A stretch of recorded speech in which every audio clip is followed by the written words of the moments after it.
Hello, and welcome to In the Light Growing Your Soul with me, Anna Isabel, and my delightful guest today, who is Celine O'Donovan.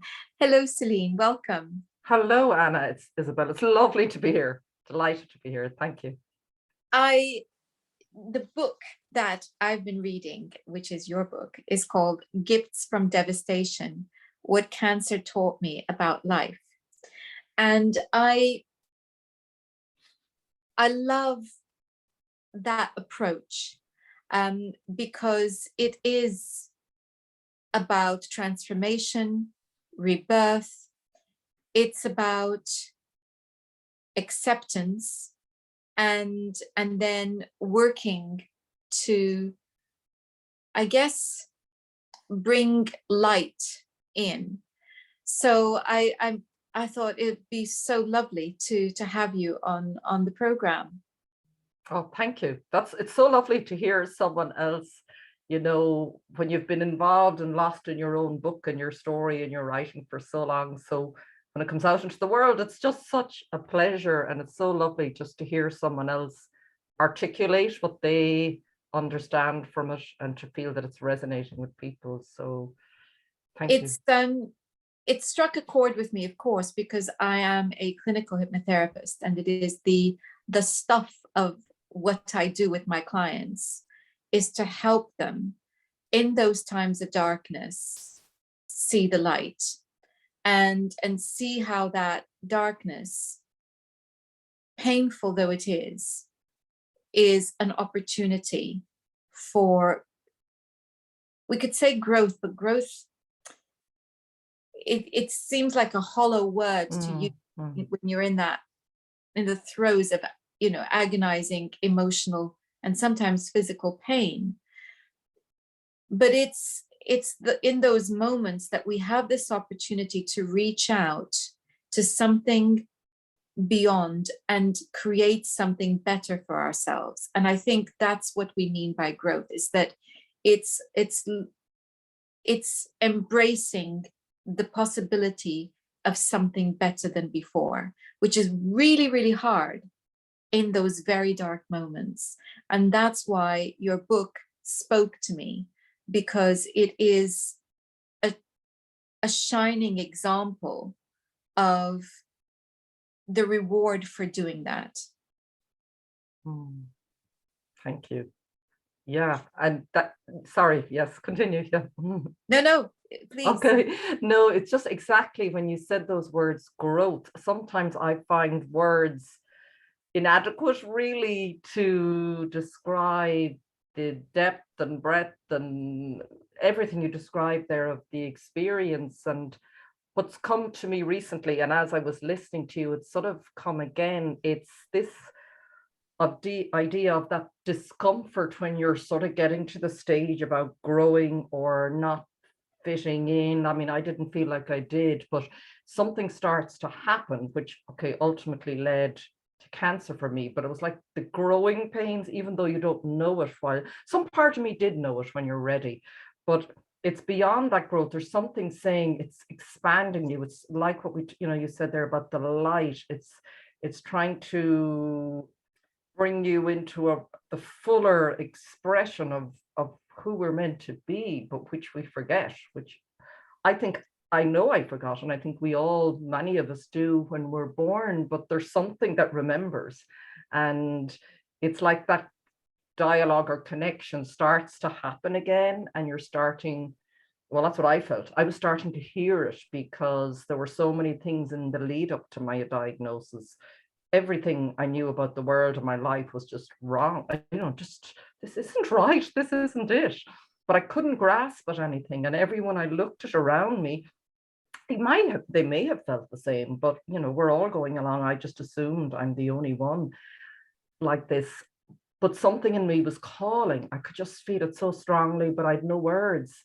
And then the pain, the pain and suffering I often talk to people, but the grief was before I had cancer. Cancer, as strange as it sounds, my life finally made sense, because before that it didn't make sense. And I was in this, I could feel it, this suffering of, I suppose it was this yearning of my soul. And finally the connection, something had to break open. I described that in my cancer experience, obviously the pain, the devastation, the news, the shock of it all. But while that was happening, at the same time, something I could feel the minute I let go. I suppose there's a time, isn't there? Maybe I believe there's a divine timing when you're something in me. I've often said it to people, it was like taking my hands off the steering wheel. I just knew I can't do this anymore. I've tried to control my life and fit in and be something for so long. And once I let my hands off, something in me, I say to people, it was like it broke open. More than a breakthrough, it was a breaking open. I felt the cracks. I just felt this, you know, they show in the spiral, is it the snail that outgrows its shell and then the next and the next, you know, the growing pains of each stage. And yeah, it's sort of all happening at once in a weird way, doesn't it? Indeed. And, you know, there's so many thoughts as I'm listening to you. And the first is, so much of my work also is about the mind-body connection, understanding that, and when I say the mind, I actually mean the connection between our emotional health and our physical health. It's so true that if we are not well emotionally, it's like a delayed reaction, but our body does catch up with us at some point, because so much illness is stress related. Yes. And it impacts on our immune system. And when our immune system is not functioning well, the doorway to many types of disease, including cancer, is open, because cancer, as you would know, is a disease of the immune system. So there is so much here that we need to understand, and we need to embrace in a more holistic way the connection between the mind and body. And it brings to mind the book. The first time that I ever encountered this concept was Louise Hay's book, I read it, yeah. Life, and so many of us have read that book. And then, you know, of course, my work encompasses that, both as an astrologer and as a clinical hypnotherapist. So it very much resonated with me. And I asked you whether you would be okay with me having a look at your chart, because I wanted to see, you know, where this is coming. And in fact, you are a Pisces, and Pisces with Pisces ascendant. So this is a sign that is, well, let's put it this way.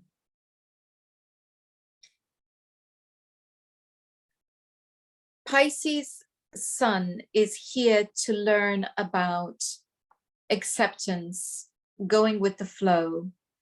It's about forgiveness and empathy. And I think that perhaps in your early childhood, that was, maybe there was too much of that, where you weren't allowed to have boundaries, and where you weren't allowed to perhaps express yourself in the way, or there was some sort of neglect in some way. Does that make sense to you? Yes, totally. Because and the reason that happened is because you had to learn how to be in that way. But of course, as a child, when you're denied that sense of boundaries, it means that your physical integrity doesn't develop properly, because you have no sense of self. And in order to be able to give of yourself and to release yourself, you first have to have a self to give. Yes. Yeah. And it just wasn't there. And then on top of that, which is a completely different thing, you have lots of Aries. Yes. Yeah. You've got the moon in Aries, Mars in Aries, Saturn in Aries, and your North Node in Aries. So the two signs I would say that you most have to work with are Pisces and Aries. One, Aries represents the beginning of the zodiac cycle, the circle, and it ends with Pisces. So it's almost like your alpha and omega. It, you have that beginning and end, and it's so difficult because you have to kind of jump from one right to the other.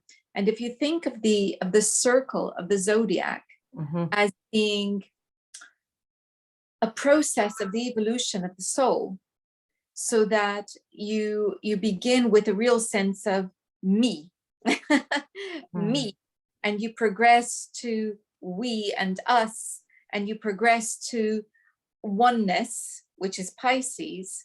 You've gone from me to oneness, and that's a really tough bridge to gap, actually. So how I would bridge that paradox would be to say that in order to achieve that boundlessness of Pisces, you first have to know who you are. If you try to do it the other way around, then all you have is a sense of subjugation and loss. So is that making sense to you? Totally. I mean, I feel I've made some progress on that journey, but absolutely, yeah, every word. I mean, boundaries has just been huge throughout my life. I didn't know anything about boundaries until I got cancer. And I've been on that journey of learning about it. And it's quite interesting, as you say, because I often associate, when I was back as a child, I was very chatty. Everything was, I was sent to elocution to sort of, I suppose, not control, my parents did their best, but to sort of, I suppose, it was just, I used to feel it was like overflowing. I couldn't regulate. And then it was all shut down, and I had my tonsils taken out. And, then as all children, we learn, what do we need to do to survive in our world and get the love that we need? And I've come to that sort of understanding later now, is that I learned to suppress my voice and my emotions. And then, that process continued, ultimately manifested in cancer. And that has been a journey of coming to know myself, coming back into, because I think that's a lot of what the book is about. And I'm sort of still in that, but I'm feeling that the whole thing of the boundlessness of Pisces, I'm beginning to experience nearly the joy of that. Like when I go into creativity and into my soul and into my spirit, and that aspect, which is really important in my life, it now feels safer because I've been doing a lot of work around boundaries. And it's interesting that you say that you need to have a sense of self, before, and I didn't have that. So I was just there with no boundaries. And ultimately, I know that sort of was it was all emotional for me, the lead up to what the source of, as you said, the mind body, the emotional mind, because I literally felt, but I didn't know what to do about it. I felt like I just had a drain coming out towards the end, coming out of me.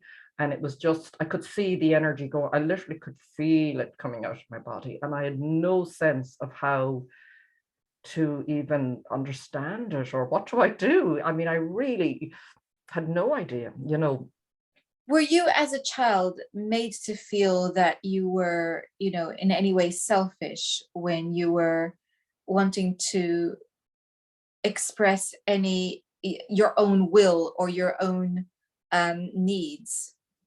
Yeah, it wasn't really encouraged in our family. I think I sort of feel I'm a middle child, and I don't say this, in a bad way about my parents, but there was very little emotion in the family unit, and it was suppressed. I could feel it from my parents. There wasn't a strong connection with them. And somehow I felt it was up to me to sort of, I don't know, I just felt it from a very young age. I could feel what was going on. And I suppose I just came to understand that the way you get the love and the, as a child, that you crave, is just to stuff all that down. I've Yeah, memories of, crying and crying and crying when I was very young. And my parents were very loving in other ways, but you cannot give what you don't have to give, I suppose. Isn't that the truth? yes. Yeah. And I think the thing is that the thing that Aries does have in common with Pisces is that it's all emotion. One Mm, is fire and one is water. So, mm, fire is impulsive, it's in the moment, and it doesn't have, Aries doesn't have a great deal of self-control. Neither does Pisces, so it's like mm, Aries can be the fire that's, burning and is a mm, little bit out of control, and and you could see a child's energy, just going whoosh like that. mm. And then Pisces is also the water that flows and flows, and you can't contain it. It's the sea, isn't it? So Yes. so so then what you have for a child like that, it's a very harsh, how can I put it, a very harsh confrontation with the world, which is also very left brain. We're talking very right brain stuff, but the Mm, world is expects you to be very left brain. And children actually don't really develop that side of their brain. I don't mean literally that side, but the mm, side rational, mm, etc., that mm, has the ability to be logical, objective, etc. They don't do that before the age of 7.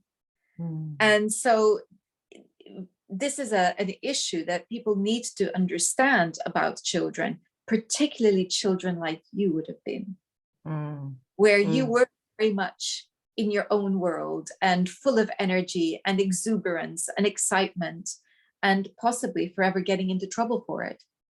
Mm.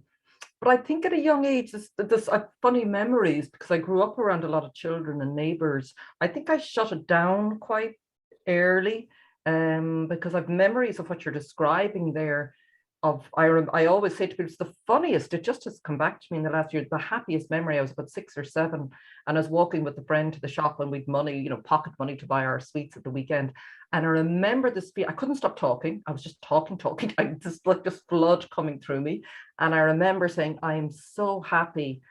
They're just, I cannot, if I can't get, there's so much to say. And there's so much to say.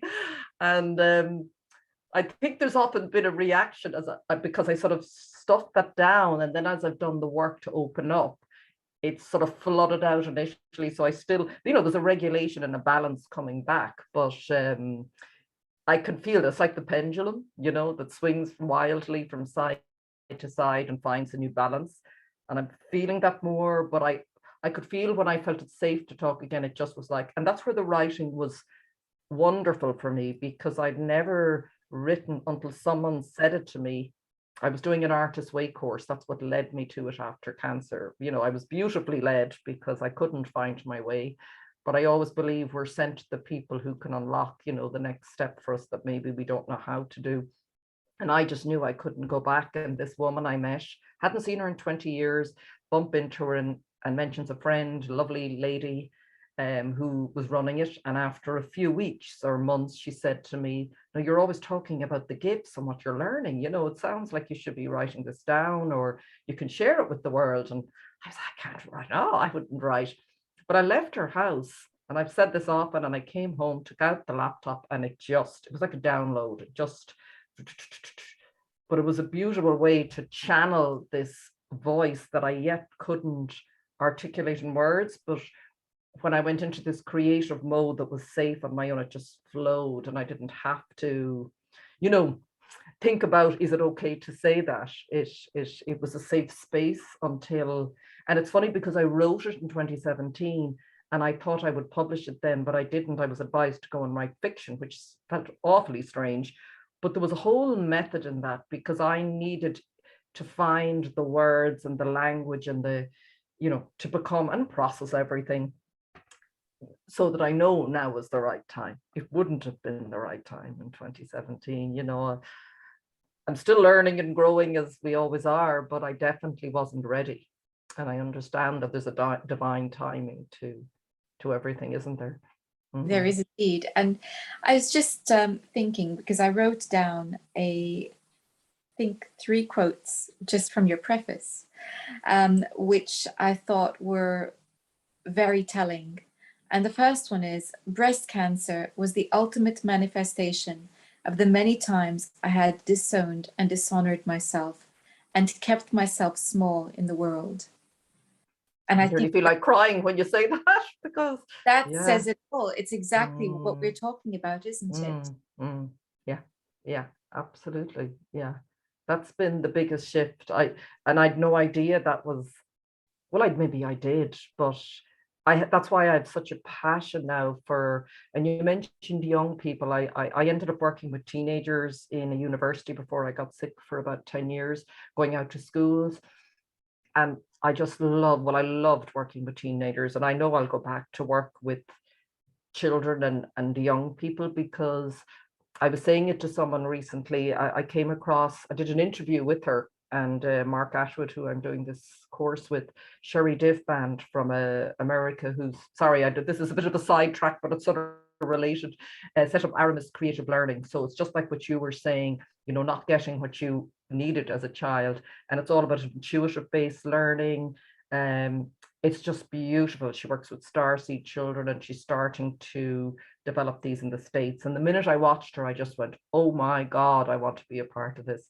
And someone said to me, it's probably you feel this calling now to help give children what you weren't given, what you would have loved as a child. And it is that. I didn't really understand it, other than it's like this, just my heart calling to go, if there's anything that I could do from my experience and learning to support young children or teenagers to not feel they need to dishonor and make themselves small, not, but to, as I keep saying now, we're not here to fit in, we're here to stand out. And Indeed. And isn't it? And I think that one of the things that I feel is that you're also healing yourself. That when you are healing children, when you're working to bring healing to children, to young people, what you're doing is you're also giving yourself what you didn't have, because you're acknowledging that within yourself and healing it in a rather beautiful way, through giving others what they need. So that's very beautiful. You know what, you were talking about becoming very emotional when you heard that quote, and it made me feel that actually what that cancer was a deep cry of visceral pain. Yeah, yeah, very much so. Yeah. And when you say that deep visceral pain, I've a memory. My marriage broke down when I was, there was lots of sort of piecing all this together. A soulmate who's still my soulmate, I keep talking about him in interviews, which I'd never intended, but what you're meant to be talking about, you're talking about, because it's time to sort of, but it's a beautiful relationship now, but it broke up when I was maybe 30.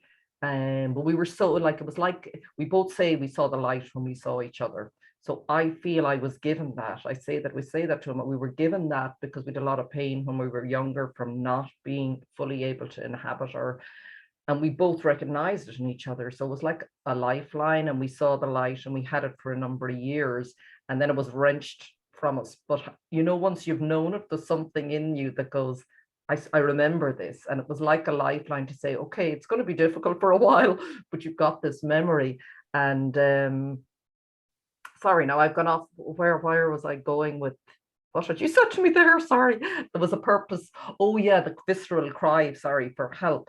When we broke up, I remember that I say that to someone. I remember one day lying on the ground in a ball, just howling, like there was this, and it was probably everything, it wasn't just that. And then I clamped it down and continued, I suppose, on with my life. But there were many moments, there were many mini breakdowns. And then, yeah, cancer was that complete breakdown of that, but it was only the beginning, it still is. It's funny, it's the beginning of the end, and it's the beginning, and it's a rebirth, like you said. But yeah. Talk us through what life was like before you were diagnosed. what it was like when you were diagnosed and going through the process of healing the cancer, and what it's like now. Okay, well, before I was diagnosed, it was very stressful, very painful, feeling like I was on fumes. Running on fumes is the only way. As I said, I had a car accident just a year before, and I literally hit a wall, hit a wall. And even before I knew that, I knew something was coming. It was just unbearable. I'd gone into a very unhealthy relationship, very sort of narcissistic. So it was more energy, just draining. I could just feel it. There was no meaning to it. There was no joy. I'd loved working with teenagers. So it was just, many people I'm sure listening can relate to this. I just didn't make sense. I remember driving to work one day going, this can't be it. This just can't be it. You know, so there was that feeling of I can't keep going. I'd relationships, there was very little, maybe I wasn't able to receive, but there was a total imbalance in giving and receiving in my life. I didn't know how to probably accept support. So there was wasn't a very good place to be before. Cancer, when I got the news, I might have said that there, once I got over the shock, straight away my feeling was relief. And I know some people might find that strange. All I could think was, I can stop. And I stopped. I was in my house on my own. I moved back there, and that was the most amazing. It became the most beautiful place to be. I'd never liked it, but because I could just let go and stop. Nobody wanted anything from me. And it was in that space that I started to, as I say, the breaking open. I can only really understand it now. I started to feel I can breathe. It's safe to just stop and not do anything. I feel safe. I started to feel a sense of peace come over me. It was still very early, and I described, like, cancer was what I needed. It'll be different for someone else, and I'm not saying, and I wouldn't wish it on anyone. And I didn't really want to go through treatment. I had looked at lots of holistic ways, but I know it was the right move. It was the right decision for me, because I needed to be stopped. When you talked about the body mind, my body needed to be brought to a standstill. My mind needed to be switched off. It took months. And then when all of them stopped, that space started to open up in me, and that sense of peace and safety and of being held. When you let go, I say that to anyone, it's the hardest thing sometimes to do, because it's taken me years, but the minute I let go, I was held. And the journey then started. So that there was something there that took over in me, and I allowed it to take over, or it took over because it said, Celine, out of the driving seat, you're not able to, you need to just stop. And then the transition, and again, I will say this just for anyone who's listening who may be struggling or going through in the midst of the devastation and the difficulty and all of that, the transition was very difficult. I found the transition afterwards probably the hardest, because you come through, and I was about 2 years, because I had severe fatigue and I needed to be out of action for 2 years. But as I started to recover and get my energy back, the assumption was, oh, I'll go back.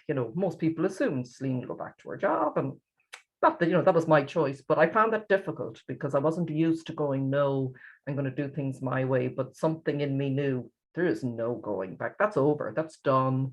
And I did work with an astrologer at the time, and I worked with therapists. I worked with everyone, spiritual healers, everyone, because that's what I needed. And something in me just said, no, we're not going back. But I had no idea what lay ahead. And I think we all have to reach that point of taking that leap of faith. You going, I'm following this calling. I have no idea where it's bringing me, but I know I can feel it, and it will guide me. And it's my biggest message to everyone. You're not shown this lovely path laid out, and there you will be in 5 years. You're shown the next steps. You're shown what you need to know now in the moment. And that was a big lesson for me, to come back into the present moment. I still have to work on that a lot, staying present. I do a lot of breath work. I do a lot of grounding. I have to do a lot to keep me, because that's where I know I'm safe. I do now feel safe in the present. I wouldn't have. And as I've followed that calling and that guidance and that, the spirit that I've connected with, it's just been unfolding in such a joyful, beautiful, magical way. Like it's so, it doesn't mean, and I said to anyone, it doesn't mean we're all going to have ups and downs in our lives, but it's, you know, I just, that I know how to, I have the wherewithal, the joy and the magic, and it's just so, when you're living from your truth and your heart, and you're shining your light, which is, and clearing your trauma. That's another thing. I have to do a lot of work, and we all have to clear that energy out of our bodies. What replaces it is just beyond description. It's yeah. So it's joy and peace mostly. It's so wonderful. I was just thinking about that life that you had before you had cancer. What was it that was so painful? I know that we talked about how you didn't feel free to be yourself. And I guess what I'm asking really here is, what was it about it that stopped you being yourself? Was it other people's expectations? Was it that you got into a treadmill and you didn't know how to get out? Or was it your own interpretation of what was expected of you?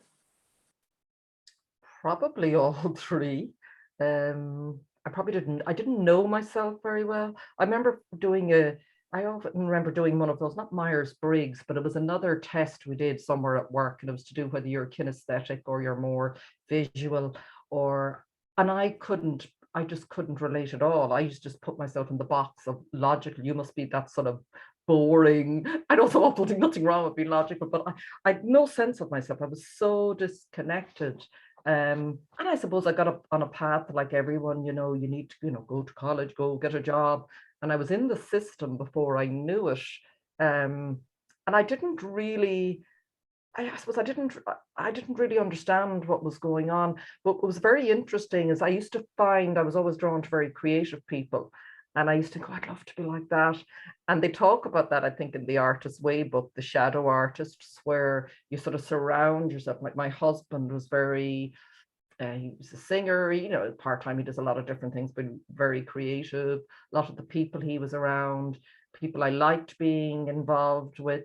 And then I ended up, this was very telling, just before I was diagnosed, in our office at work. It was like, talk about the universe trying to tell me. There was I worked in marketing, and one of the women is a beautiful artist. And, you know, but every time something came, we'd be discussing something, ideas or creativity. It was always, oh, no, we have to go to this person. They know, they're the creative person. And I used to feel something really sink in me, like, oh my God, like, because I could feel something bubbling up, and then it would be just like, no, that isn't you. And it was partly myself, because obviously no one's going to come and say, oh, let that out of you. So I had learned that there's something that needs to be, it's safer if I am not fully myself, if I somehow be this role that, you know, I believe I'm expected to be, like all of us, many, I'm sure at some stage. The cog in the machine, isn't Yeah, it? yeah. You said, you know, being in the system. And I think this is the disease of our time, is that we're so busy trying to be in the system, because that's what it is to be a good citizen, that we actually bend ourselves out of shape. And this is the cause of unhappiness, a sense of despair, depression, because there's no meaning to it, because we did not choose to be there consciously. We were shaped and funneled into it. And then we have a crisis, and it's an existential crisis, and we have to decide what we're going to do. And if that's not conscious, it's very often a moment of illness, at which point we have a choice. We don't always know we have a choice, but we do have a choice. And the choice is this: carry on in the system, which is the very thing that you don't realize is making you ill, or become conscious and choose something else. And that's really a very, very hard thing to do, because there's so much fear around leaving that secure system. But you decided that that was tantamount to death, and you wanted to live. And it was literally a life-death situation that brought you to that realization. So no wonder you didn't want to go back. No. And I absolutely, you've described it so well. I mean, I often nearly wanted to shake people and go, do you not see I'm going to die if I go back there? You know, I couldn't see how others didn't see it, but of course they can't. You know, you cannot see it until it comes to you and you go through that experience. But exactly, and I really, that's why I'm very passionate about what we're going through on the planet right now, because I feel this is a collective awakening to this.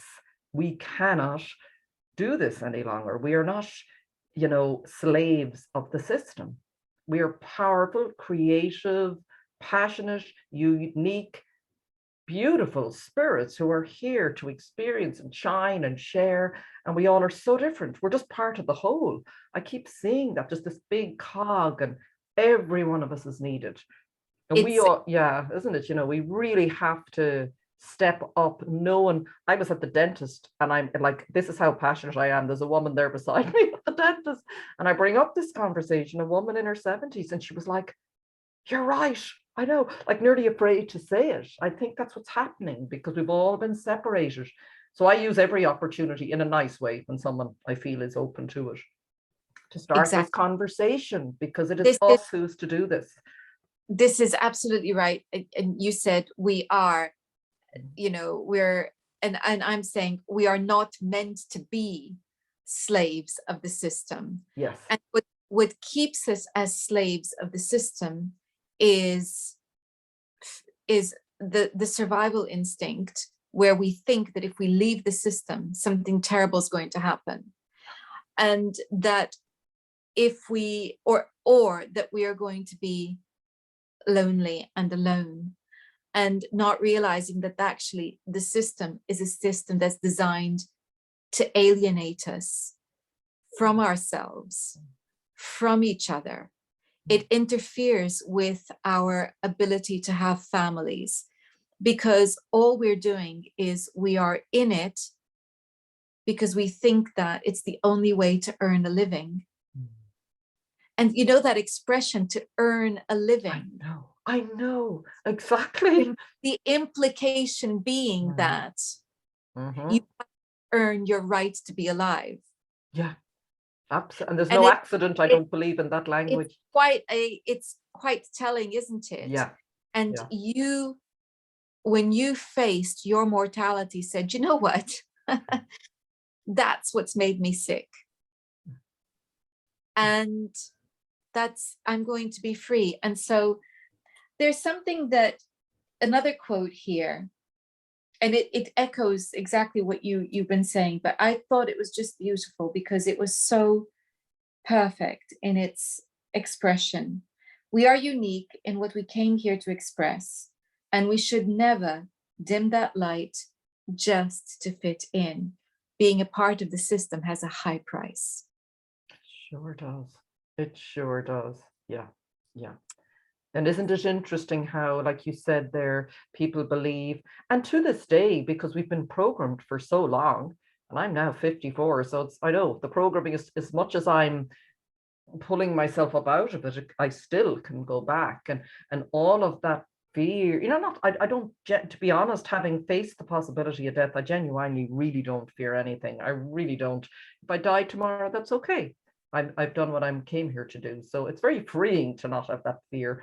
But when you don't, you cannot be controlled. And that's like what you described, the freedom, you know, and that's why I'm on a mission to help as many people free themselves, because once we do that, you know, life will be beautiful. But that, I think, is what the Great Awakening is. We have to help each other find that, because, you know, there's many more of us than there is of those who would prefer to see us in the system.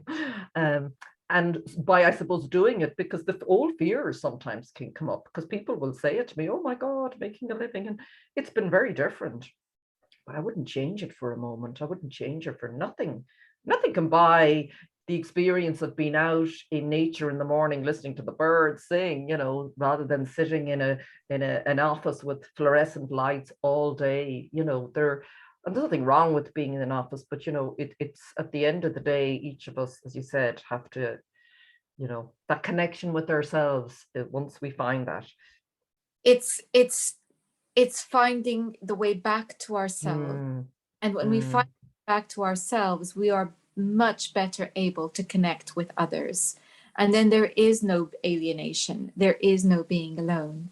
And that is the beauty. And so I am delighted to have the privilege of reading your book, Gifts from the Devastation, What Cancer Taught Me About Life. And I want to say thank you so much for sharing that experience with us. oh, thank you, Anna. I'm just so delighted, and I really do wish for anyone who may choose to buy. I just wanted to say it's not a big sales thing at all, but just I did record an audiobook as well. And you know what's so interesting about that? I hadn't intended it. It was because all about the voice, you know. I had my voice flowing through, and then I felt it was sort of strangled. So it was hugely healing to go back and even read it again. It's another layer of that healing as I spoke the words.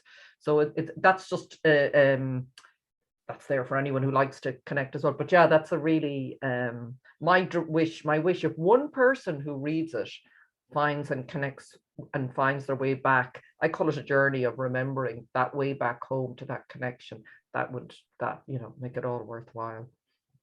Well, I'm sure that many people will have So. that. And so I will be putting a link to your book on the description box. Now, if people wanted to contact you, how would they do that? Well, I have a website, CelineO'Donovan.com. I don't know if you have my Linktree address, but I can send it to you if not, because the Linktree is good because it has my website. I have a mailing list. It's got the links to the audiobook, the print book. So people will then find, even if they want to contact me directly, if anyone is going through a difficult. I also trained as a life coach. I don't really see myself in the coaching, but I would like, you know, I want to work. I've had a few people approach me just to share and support people. As you talked about, they're finding their way back to that connection, because I do, in the third part of the book, I developed a tool from the coaching. It just helped me. I call it inside out living.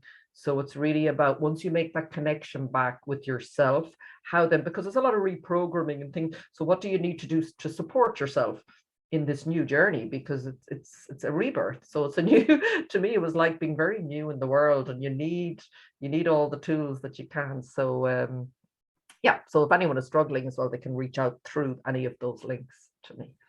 Fantastic. I will have a link to your website as well on the description box. Yeah. Celine, thank you so much for your time today. Thank you, Anna. I really enjoyed it. Thank you very much. And for your wise insights that I'm very grateful for. Ring totally true.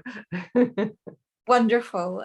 And thank you all for watching. If you're interested, you can check out my website. I am doing monthly new moon meditations, and I am planning on lots of exciting astrology stuff and non-astrology stuff too. So keep an eye on the website. Have a fantastic week. Next time, we're going to be speaking to a wonderful yoga teacher about how yoga can help you sort out back pain. Until then, goodbye.